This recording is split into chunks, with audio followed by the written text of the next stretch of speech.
రేయ్, నువ్వు ఇంకోసారి నా చెల్లి వైపు చూసినా మాట్లాడినా నువ్వు నీ అక్కలాగానే బతకాల్సిన పరిస్థితి వస్తుందిరా.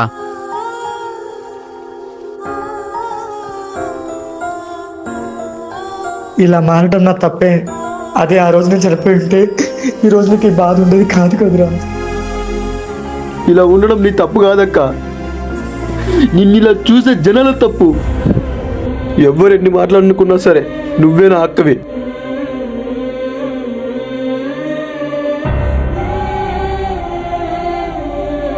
ఈ చెత్త నా కొడుకుని ఇలా కాదు, ఎలా అయినా విని పెళ్లి చేసుకోవాలి. మావా, రేపు నేను మహా గుళ్ళో పెళ్లి చేసుకుంటున్నా మావా. కంగ్రాచులేషన్స్ మావా. కొంచెం హెల్ప్ చేయి మావా. రే, నువ్వు నా ఫ్రెండ్ విరా, దగ్గరుండి మరి మీ పెళ్ళి నేను జరిపిస్తా. థ్యాంక్ యూ మావా. కొడుకుని బుక్ చేయాలి.